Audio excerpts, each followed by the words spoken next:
All the best. Hello friends, welcome back to yet another video with parenting expert Garima, in which we try to help you solve your real world problems. And we all know that in the pandemic, things have just turned on their head.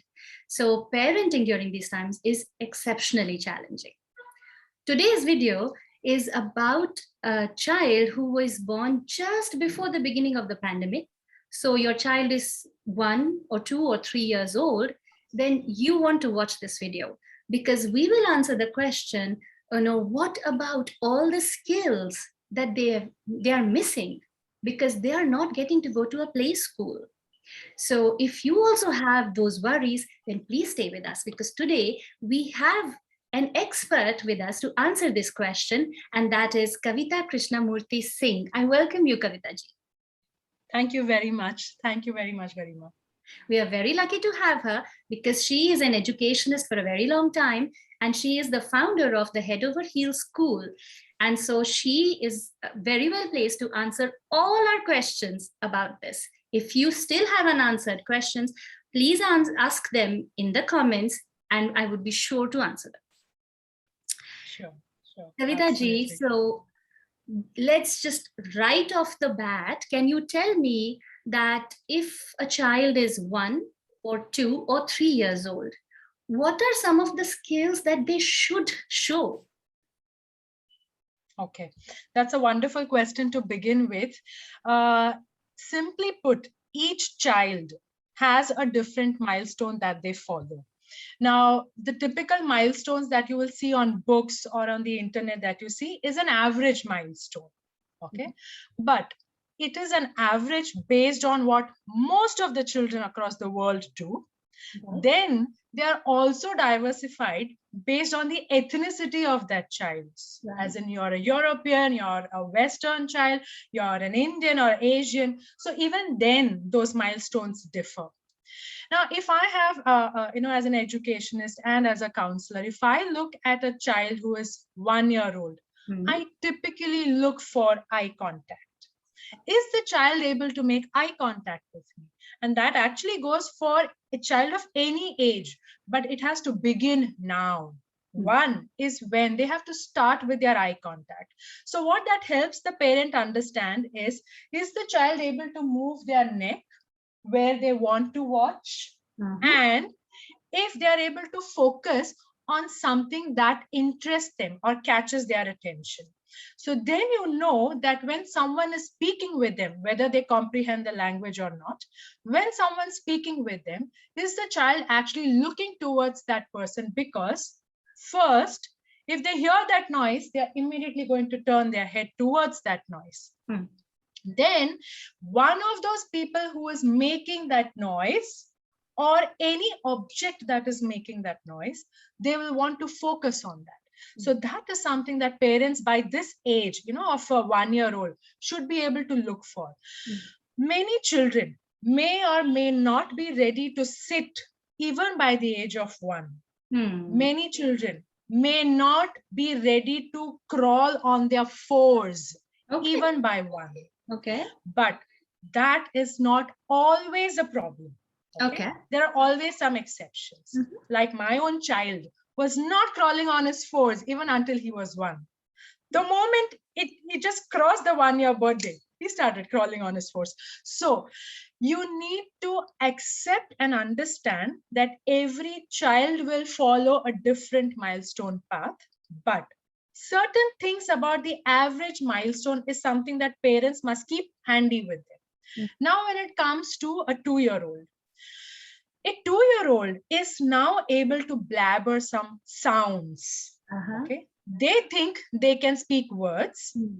As parents or the immediate caregivers, they will be able to understand, but not everyone. Right? 2 syllables are typically what a 2 year old should be able to say. Papa, Mama, Dada, Nana. Now, these 2 syllable sounds are something that are basic for a 2 year old to be able to start speaking with. By the time they are 2, children are definitely looking to walk. They are out of their crawling period, but some children still look to balance with issues. Okay, so then it is best to just speak with a pediatrician to check if some balancing shoes is just going to make things easier for them. Okay, sometimes you get these shoes which are heavier on the base, which the pediatrician should be suggesting to you. Right. So what that does for the child is it gives balance for the child to walk, because they are still looking to balance the upper body on those two cute, tiny little feet. Yeah. And some children who are slightly on the bulkier side, who are yet to lose that baby weight, do tend to just wobble.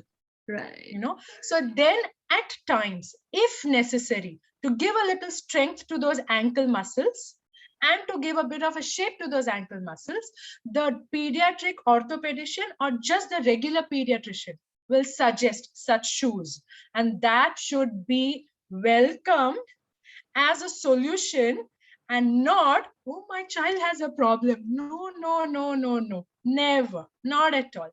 These are just like, you know, structural corrections that you have to make early on. The sooner you check it up, the quicker it gets fixed. When it comes to a 3-year-old, yes, a 3-year-old should typically look to be able to understand the house language. Whatever language is spoken in the house, whether it's Hindi, Marathi, Tamil, Gujarati, Punjabi, whatever, one language comprehension must certainly be there. Okay, so then what happens is, wherever they are going, they will be able to some extent understand what is being spoken. Many times what we experience in our preschool is children are coming with only one language experience, and that's perfectly fine. Okay. You don't as a parent have to worry, mere bacche ko English nahi aata hai, is it okay for him to join nursery? Of course. Agar use sab kuch aayega, then what will the teacher do?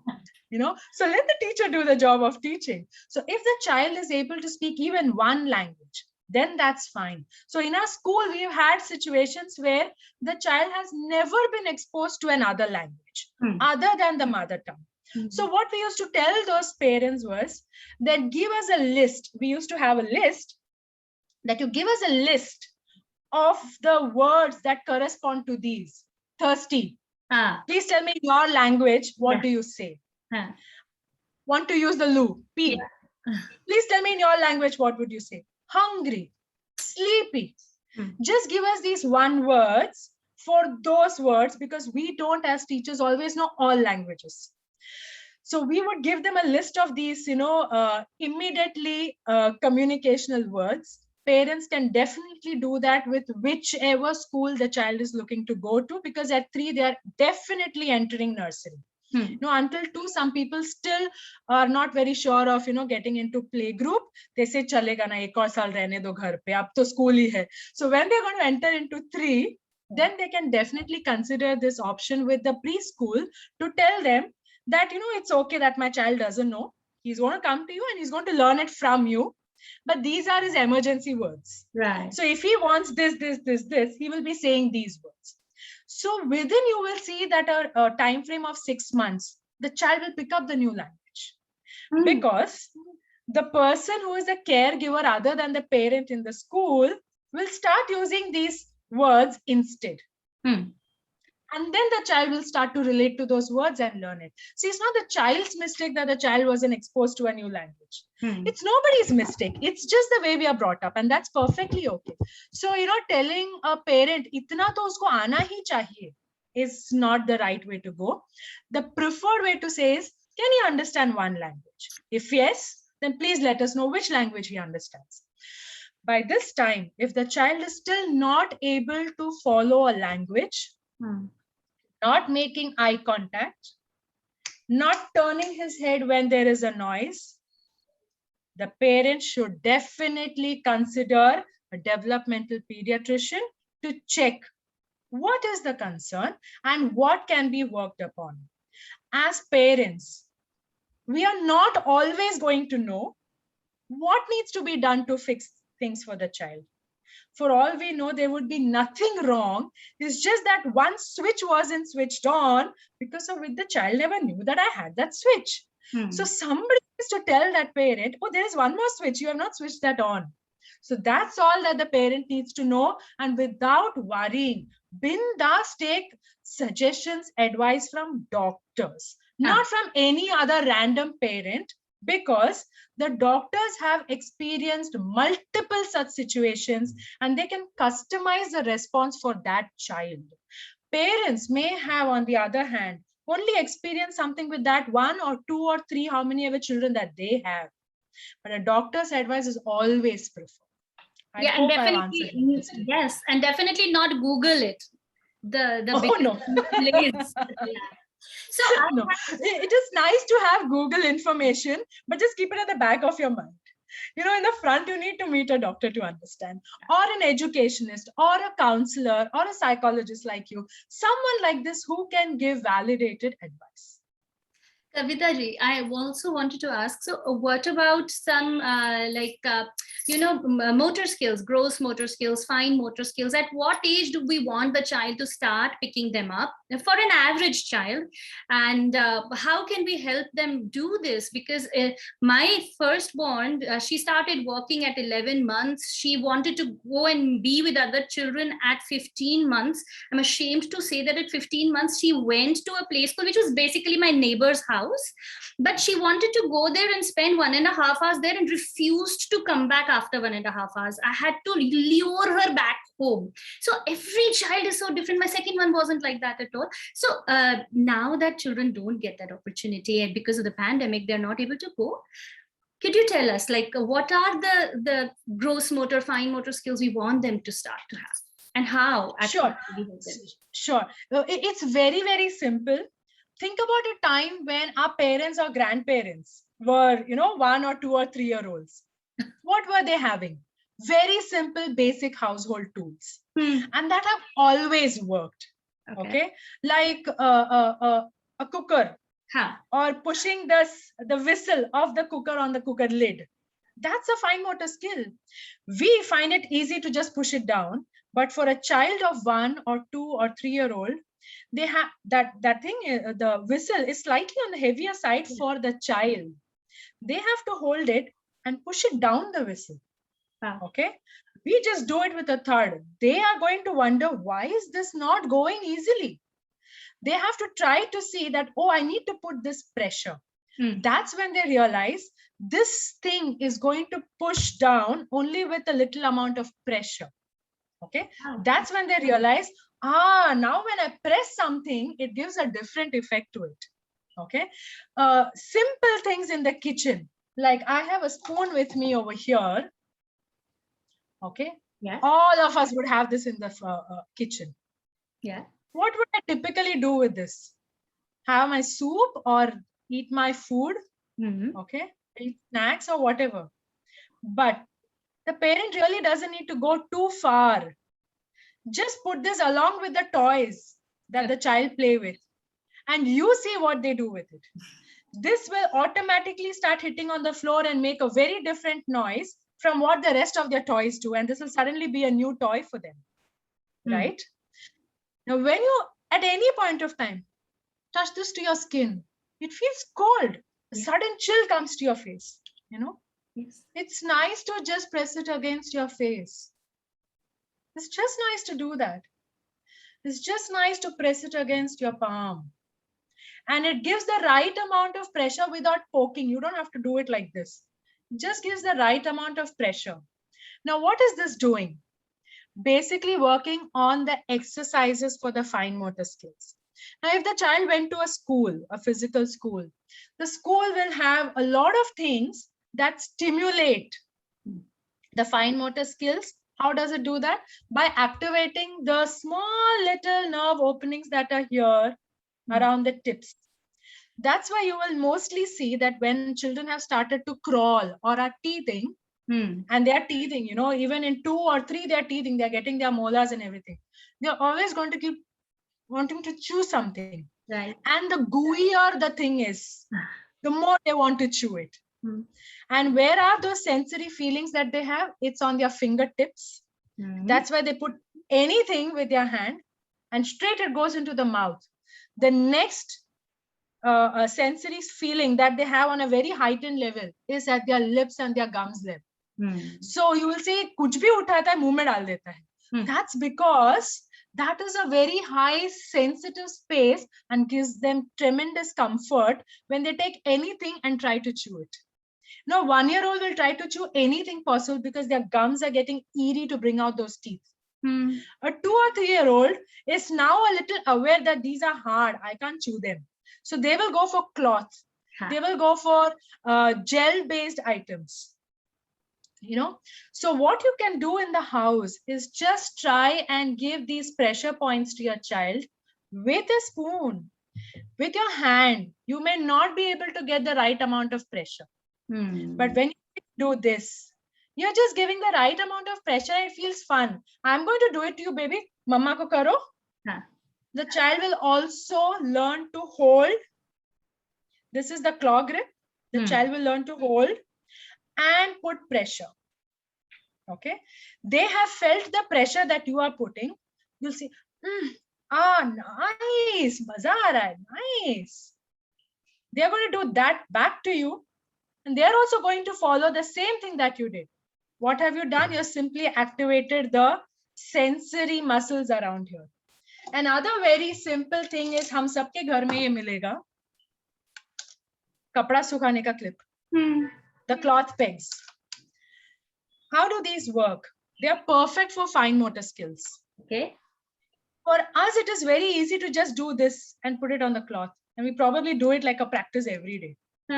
The child has not got as much practice as we have, obviously. The first time the child holds, it's just going to fall off without any balance. It's going to flip out. It's going to just fly off. And that's okay. We are never going to judge the child. We are just going to say, oh, that's so funny. Bring it back, bring it back, bring it back. Again, when the child is able to hold it properly with, it will take a couple of days sometimes for the child to just get this. Then gradually what you look to do is, you can do this as an activity every day. Okay. First finger, second finger, third finger, fourth finger. Switch the hand. Right.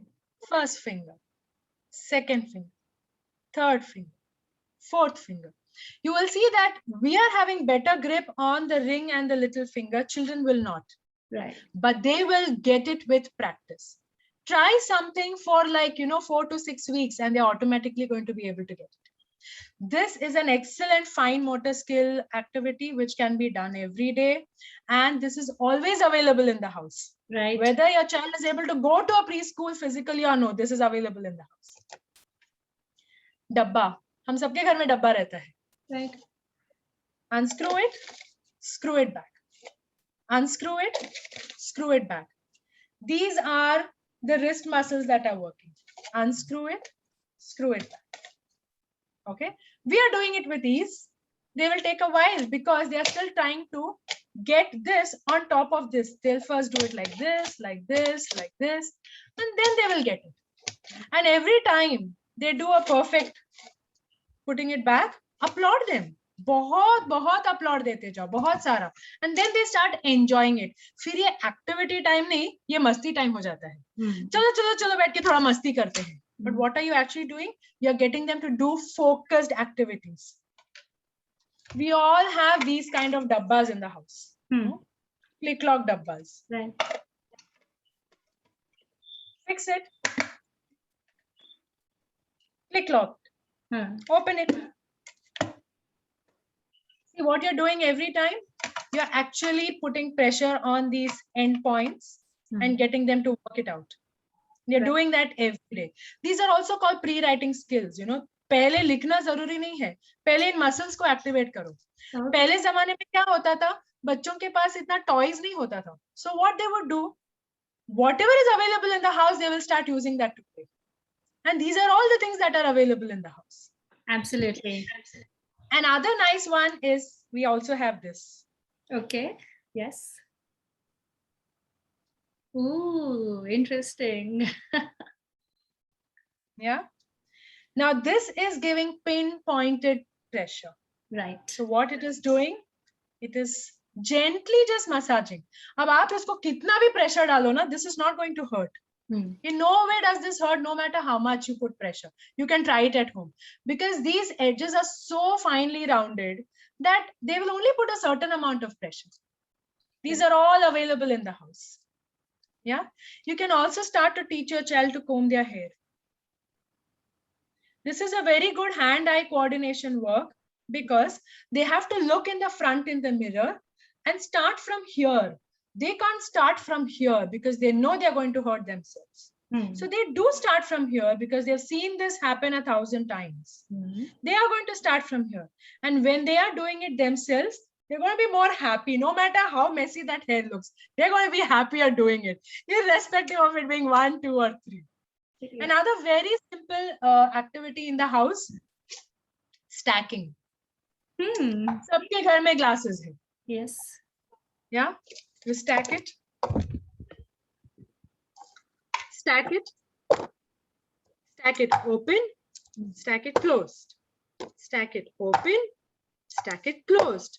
Now what you're doing, you're giving them a vocabulary. Closed. Open. Right. Closed. Open. One behind this, one more behind this. So by the age of 3, I can start this. I'm giving them vocabulary. Oh, only 3. 1, 2, 3. Okay, let's start again.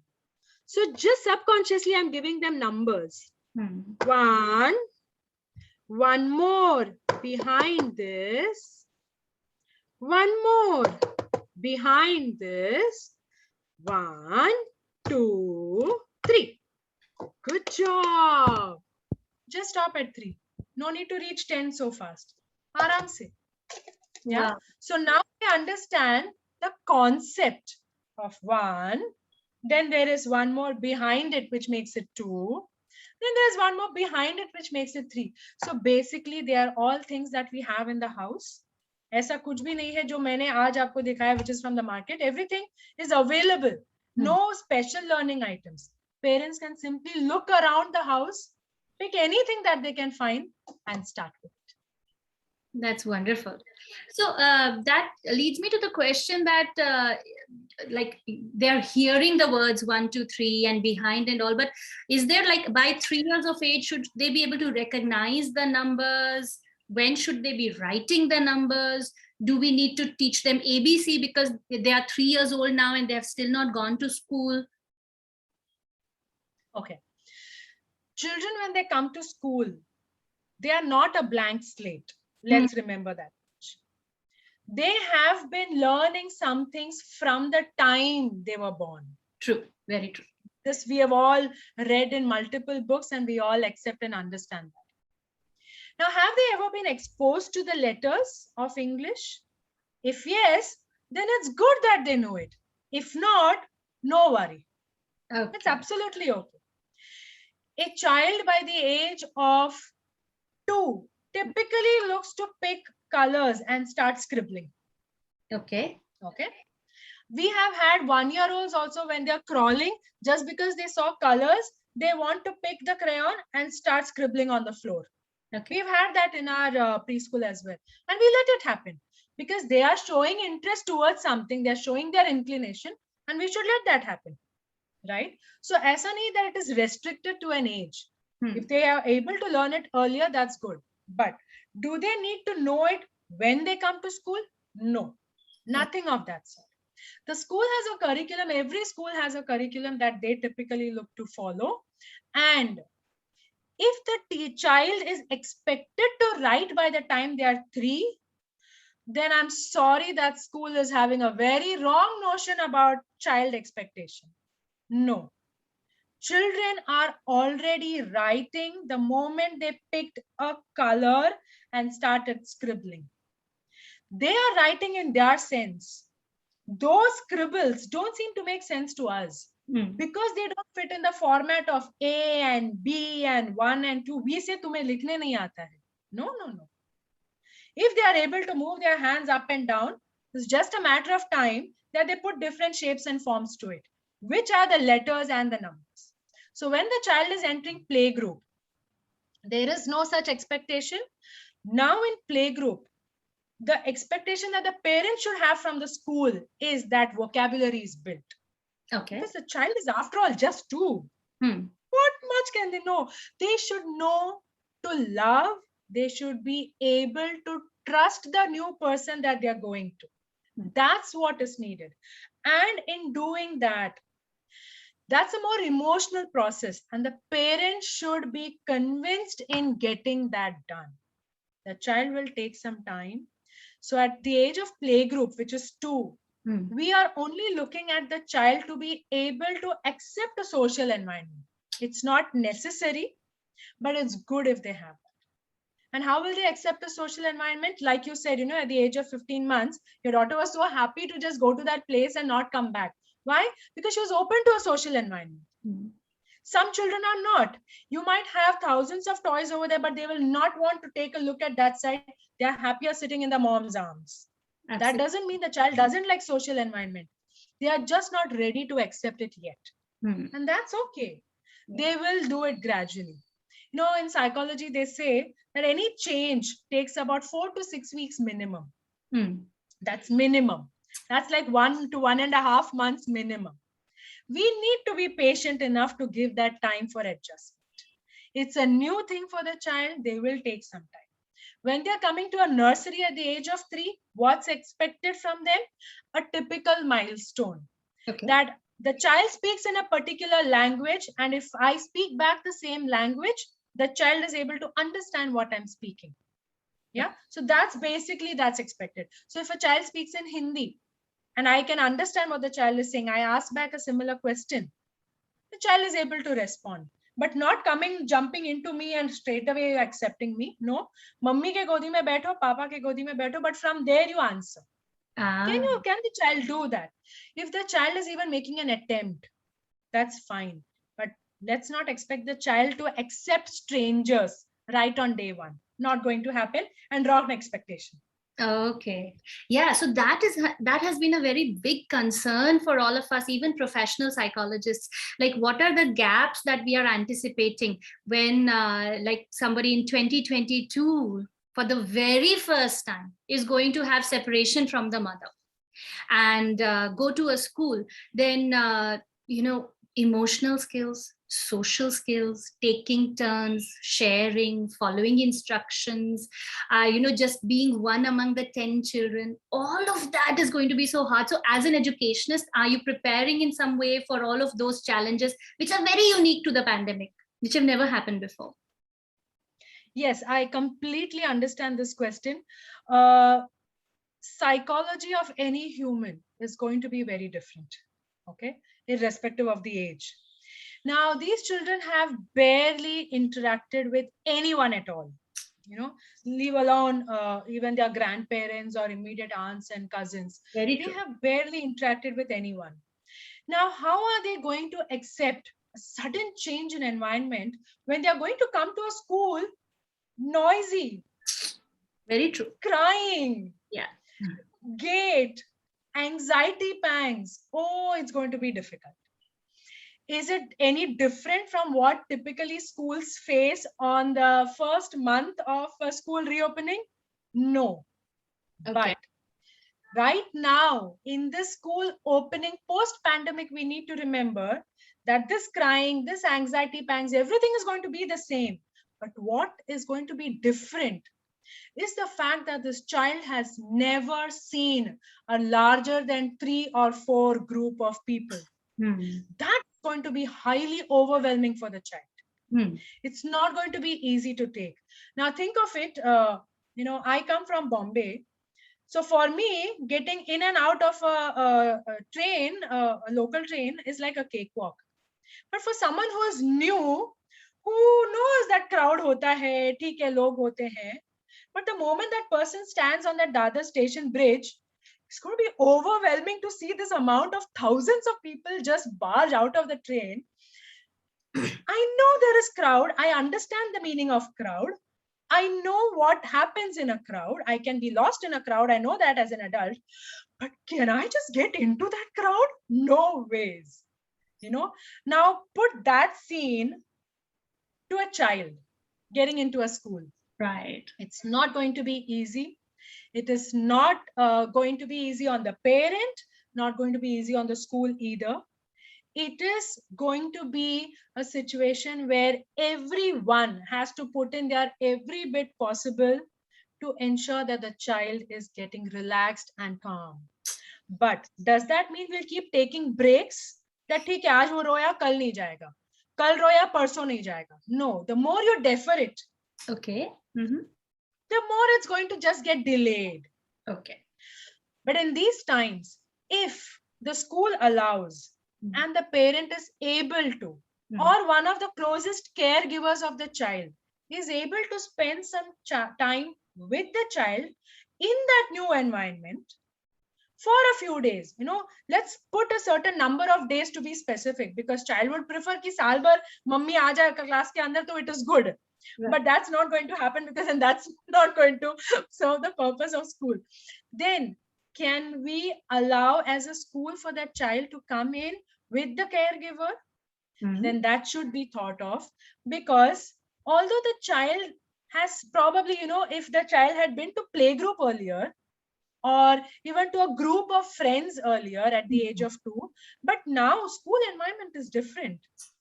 यहाँ पे total strangers है, जो मेरे care takers है वो strangers है, जो teachers class में सिखाने वाले हैं वो सब स्ट्रेंजर्स है, जो मैं टेबल चेयर देखने वाले हैं वो सब स्ट्रेंजर्स है. All the toys are new. They might look colorful, but they are all new. I've never been accustomed to this. These four walls are different. From a child's point of view, who has not been used to noise is the first thing that's going to hit them. Because घर के बाहर नहीं निकले हैं, हम भीड़ भाड़ में नहीं गए हैं, बच्चों को लेकर नहीं निकल पाए हैं. So this is something that all schools have to remember, that ठीक है हर साल तो रोते हैं बच्चे, so what, हाँ, but वो बच्चे बाकी का आवाज भी सुनते रहे हैं. But ये बच्चे इन आवाज से वाकिफ नहीं है. They have not been used to this noise. They have not been used to noise in the first place. No, they've not been used to socializing. Even where parents could go from one family to another family, grandparents could come over, live, cousins could come over. All that took a back step in this 1.5 years. So all that has to be remembered from a psychological point of view. So my advice to parents would be that try and build a rapport with the school. If the school can allow something like this collectively, that yes, for 1 week, for 2 weeks, we will allow this, but after that you have to hand over. Because that is necessary. At some time, that weaning off has to happen. So we will wean off by keeping as much comfort zone as possible. But again, in this, there'll be some parents who will insist for longer. There'll be some children who will insist for longer. And here I would say, please have that trust in the school and the team of that school, that if you feel they are convincing, that you are sure that they will take care, do allow the child to go and take that step, because that is necessary for them to do it now. The earlier, the better. I see. Yeah, that makes a lot of sense. In fact, just today in our society, a set of parents who have children in this age group thought that, if there is just one lady who's a neighbor and who can just sit with these children, in a group of 5 or 6, thoda, at least some exposure will start for them. So I know that this is a very big concern in parents. So listening to you, what I'm noticing is that it's also important to select a school with certain qualities that we need to be mindful, because not every play school will have these rules for one, will have the facility for another. So if you could give a few pointers, just maybe the top 3 things you think that a parent should keep in mind when considering a play school. And should they start, like, even if the child will go in 2022, should the parent try to put the child in like an online class with that school, etc.? Like, what's your view on that? Okay. Whether it is online or physical, I look at it personally as a medium of education. Okay. Because even if I'm looking for a learning video online, it's still a medium of education. Right. Okay. Now, How often do children sit and watch videos? Some children do and some children don't. Very true. And if that video is interesting to them, Huh. then do they sit and watch it? Yes, they do. So then in an online, it becomes imperative that the online classrooms are run keeping the child psychology in mind. That the child has to be attracted and interested enough. And how can I as a teacher on this medium do that? I can do that if I understand the psychology of this particular age group and where they come from. Learning from house is not easy. There's tremendous amount of distraction background. True. When I'm as a child sitting and learning in an online class, the teacher shows something. Suddenly I'm recalling something that's there in my toy room. I want to run and bring that and show it to the teacher. Very true. So my attention for those 5 minutes is gone. Can the teacher understand that? Will she allow it to happen? Then if she allows it for one, then she has to allow it for everybody who's there in the class online. And everybody go run and bring whatever you have in your house. So how we have designed it at our place is that if the child is expressive, that's the first thing we should look for as acceptance. So if the child is expressing to you, it means they have accepted you. So let that acceptance happen and let them go and bring to you what they want to show. Who would I show something that I really love? Someone who I like to share it with. I have something and I want to show it to you. So teacher, I want to show it to you. So if the school is open to such things, then definitely that's a wonderful school to choose, because children's expressions are more important than just syllabus completions. इस साल एक XYZ end of the year में छूट गया, कोई बात नहीं, अगले साल XYZ पढ़ ही लेगा. But इस साल ये जो emotion है that I want to just express, and I want someone other than just the 2 people in my house, my the father and my mother, or just the 4 people including grandparents in the house are listening to, then I want someone else. That means I am accepting an open environment and social environment. And then if that same teacher is seen back when I go to the physical school, I'm more in comfort. Right. So if the parent is able to get into an online classroom where such thought process is accepted, where children are allowed to express more than just the teacher looking to complete her syllabus, then definitely go for those schools. Now you asked top things that you should consider when you are looking for a school. Personally, I've always felt that a good, healthy teacher-child ratio always helps the child to learn better. Now think about, when you and I have learned in our schools, we always had 40, 50 kids in the class. And there was always a term called backbenchers. Yeah. And they were always termed as the notorious ones. Why? Because unpe attention hi nahi tha. So they were free to do whatever they felt like. But does that actually, mean that they are not good, they are not intelligent, that they are not smart enough to understand what's being told? No. For all you know, they would be over smart that in one time that the teacher taught, they learned. For the rest of the time, they are free to play. But imagine a classroom where the teacher had good connection with the child and the children are allowed to play, at the same time kept a good balance to learn as well. And that can happen only with a healthy teacher to child ratio. Very often we compare Western schools that, those children are able to express better. Their thought process is different. The way they come up with their answers is different. That's because they have a strict teacher-child ratio. An international acceptable preschool teacher-child ratio is 1:7. Wow. Not even 10. Okay. No. Okay. Our school follows 1:5. That's incredible. And if you're going beyond 1:10, then you must understand that the child is just going to do rote learning. Then there is no expressive learning. Now, for many reasons, different schools have different patterns in which they follow. I'm not here to, say anything on those lines, but parents should now start to think that the more attention, not like a one-to-one, tum roye to tumhare paas hi baithungi, tum hase to tumhare paas baithungi. No, that's like helicoptering. I'm saying a attention where the child is learning, expressing, comprehending, sharing feelings with the teacher as much as with the parents. then the learning bond is going to be amazing. Absolutely.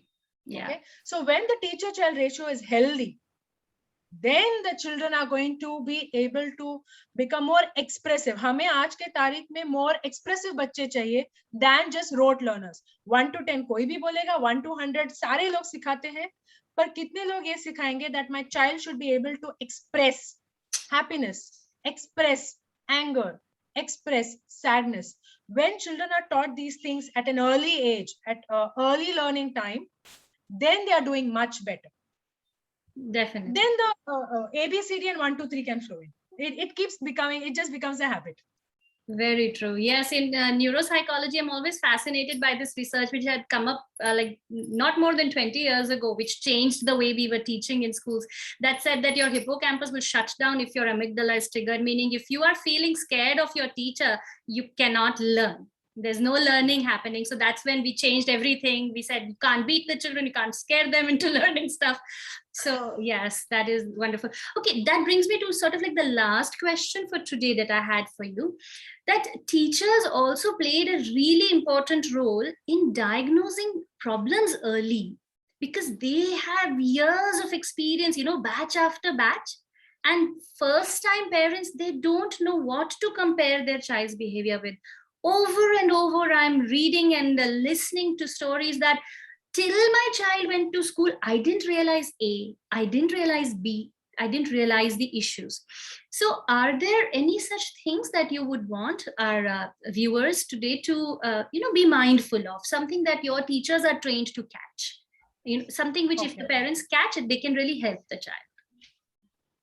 I'll mention two aspects here. One is the physical aspects of catching a few things early on, which the teachers are usually taught about. And another is an emotional aspect. The physical aspect. There's something called as W seating, where the child is sitting, but the legs are thigh to knee and knee to toes facing backwards. Right. So when I look at the child, I can see a W being formed. Right. Okay. So that's called a W seating position. Outwards rather than towards the hips. Yes. Palasti maar ke baiठते hain. That's what we usually say, where the legs are folded inwards. Right. Now, if the same legs are folded outwards. Right. Okay. Yes. So from my point of view, when I see a child sitting like that, it will form a W. Right. Now that's called a W seating position. That's usually not good for children. It's not good for their back. It's not good for their hips. Okay. Okay. So every time you see, why does my child sit like that? No, that's not the point. The point is to correct that position. Children typically tend to sit like that because their legs and knees and all are so flexible. You try to sit in a W position, it's not going to be easy. You're going to struggle. But their bones are so light and so flexible, they can go into any position they want. But this W position is very commonly seen. Okay. Okay. That is not good for the hips and the sitting posture. So the simple thing to do is hold the child's back. And this is typically seen until the age of 5, 6, until they get into grade 1. So if you see it early on, even from 1.5 to 2 years, when your child is beginning to sit, from that time onwards, be mindful of this W position. If the child is sitting like that, quickly don't go to just twist the legs in the front. First, give them back support so they lean on your back. Gently move their legs one by one towards the inside. Because if you quickly twist that, the knee will get jerked. So you have to slowly tell them. You can just tap their feet to tell them, move it inside, instead of you actually holding the leg to move it. Okay. Never ever try to hold the leg to move it inside. Just gently move it inside by tapping it. Tell them, move it inside. And then they will sit like this. Again, you will see in like half an hour, they are so focused into something, they'll go into W position. Again, you need to just go back and tell them, tum phir W mein pahunch gaye. No. Let's sit this way. Let's turn around. Okay. So you're making them realize that they're sitting in a position which is not good for them. It's going to hurt their back. So you first hold their back, give your hand support to their back. So the head is here and the back is fully resting on the hand. And then you're bending down to gently tap on their feet. So they are moving the feet inside. then they are sitting properly. The other physical thing that we see is lisping, which is right. सुबह हो गया है, Right. शाम में जाएंगे. If parents have seen Golmaal again, then Lucky speaks like that. शांत हो जा, सो जा. Right. Yes. So ये जो टंग बाहर निकल के S बोलता है, this is called lisping. I used to lisp when I was a kid. There's one very simple way to fix it. You bite your teeth when you're speaking. But this is not going to come one fine day. Yeah, I didn't realize it's possible to speak like this. And especially when you're going to say something in S, you consciously bite your teeth at that time and then say sunrise. So you're training your muscles to not come beyond the denture. Wow. So then it is just going to stay inside and not going to come outside when it's talking. Okay. But this takes a long time. It's not going to happen very quickly. So if you notice that your child is lisping, then talk to a pediatrician. They will give you guidelines on how to follow it. Because right on day one, you tell your child, bite your teeth and talk. Try doing that. It's not easy. It's not going to happen. Hoga hi nahi. Humse bhi nahi hoga. I can't speak one straight sentence keeping my teeth bitten like that. So it takes a while. You have to be consciously aware that I'm lisping and then start to correct it. It took me a long time to correct my lisping. First of all, it took someone to identify that I was lisping. Right. And then it took someone to correct me that this is how you do it. So it took me a long time. I was in secondary by the time my lisping got okay. So it took that much time. Wow. Okay.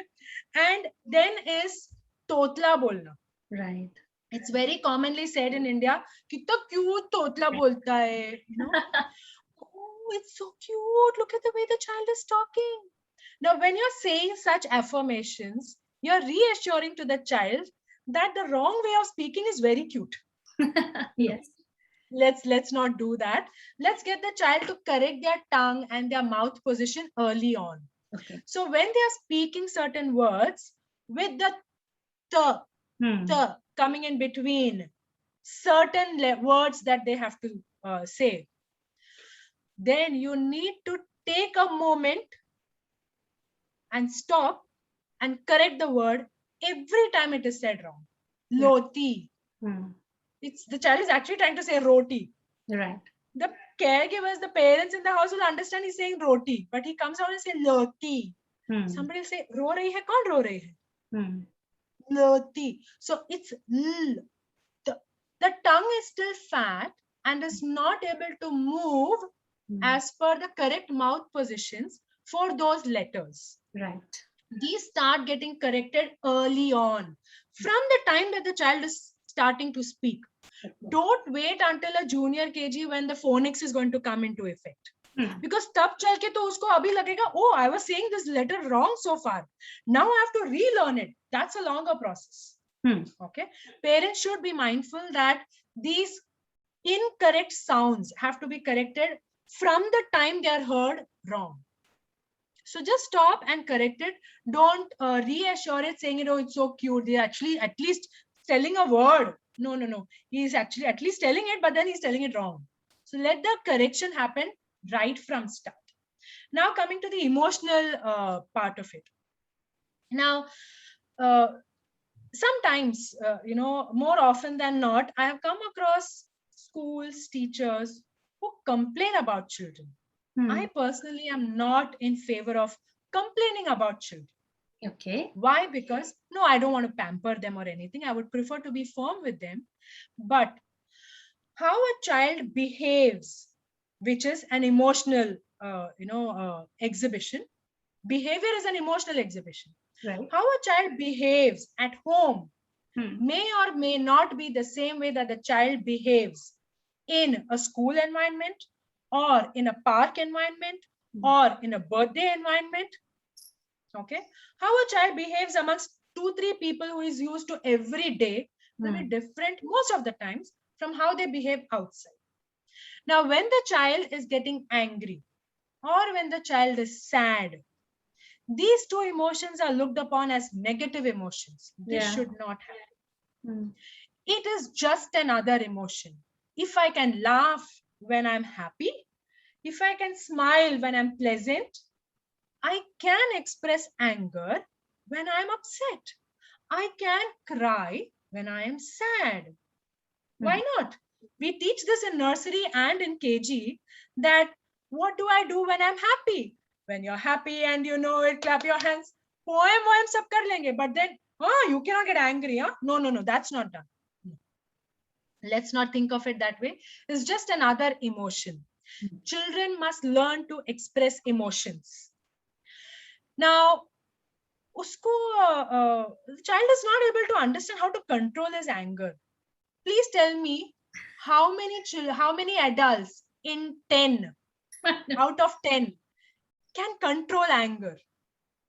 Okay, expressing emotion is different from balancing your emotion. These are hugely different things. Okay, all of us will learn to express emotions gradually or early on in life. But balancing those emotions are something we learn as long as we live. So let's not expect from children that you should not be showing this kind of anger in front of people. What we need to teach the child is how to express it. I understand you're angry. Let's first acknowledge it. Let's teach them that I acknowledge your emotion first. So parents must have these sentences very readily with them. I understand you're upset. I know that you're angry. Let's sit and talk. These two sentences should be, framed somewhere and put up. That I understand this emotion. I can feel this emotion. Let's sit and talk. I don't want to talk right now. Don't we as wives and husbands say that to our spouses? Why shouldn't the child say that? Absolutely okay. If the child wants space, he's already asking for it. Respect it. Come back later to the child, because that's the only way you can teach the child to express emotions.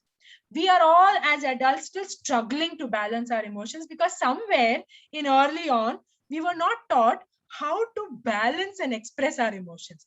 We were told a few things that are taboo to express. So now we are still struggling on how to express it. But let's not do that mistake with children of today. They're already going through enough and more with this pandemic. Let's teach them to express their emotions. It's okay to cry. So what if I'm a boy? Boys don't cry. Of course they cry. All of us have tear glands as humans. We are all going to cry, irrespective of the gender we are.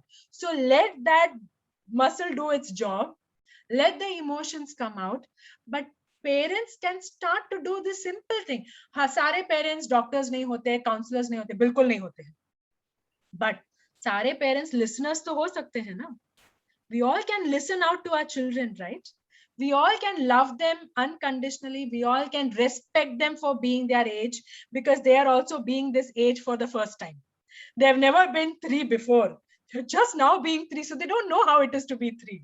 And they've never been 20 before. They're just now being 20. So let's respect them that they're going through this age for the first time. Let's sit down and first hug it out and speak. This is something parents must remember. अगर बच्चे school जाए या नहीं जाए, जिस भी school को जाए, they should be able to come and express with you. And the only way that they can do that is if you're open to listening to them. उसके लिए हमें डॉक्टरी पढ़ने की जरूरत नहीं है. Very true. You just need to be accepting parents. Kavitha, this has been such a wonderful talk, way beyond what I had expected from you. It's just fantastic. It has given me so many ideas. And what you were just saying, I usually tell parents that glad, mad, and sad. At least these 3 short words you need to tell your child, label it for them, so that they start to understand that this is something that happens to everybody. Because like they are themselves going to be really shaken up. Like if they feel anger so fully, they are quaking like Prithviraj Kapoor, in Mughal e Azam. So yeah, this I wholeheartedly agree with what you said. And I love the fantastic tips that you gave us about all these interesting things to do at home. You know, I was thinking about it myself, and all I could come up with was like atta gundna and pouring activity. But everything that you said was very, very new. I'm so glad I'm speaking to you about this. And my takeaways include, don't worry, it will sort itself out. So, and give it time. So I think the two big I usually tell parents आपकी और हमारी नैया पार हो गई, उनकी हमसे बेहतर हो जाएगी. We have been through not such great times and we are doing well. You know, we have grown up, we are doing well, we are old enough to have children. We know that we can have children. So these children are growing in better times. Give them patience, give them a listening ear. They will flourish. They can do much better than what we have done. Wonderful. At this beautiful thought that they will flourish, I'd like to close our talk today. Thank you very much, Kavitha ji, for being a part of this. Thank you very much, Garima ji, for actually having me here. Thank you so much. Really honored.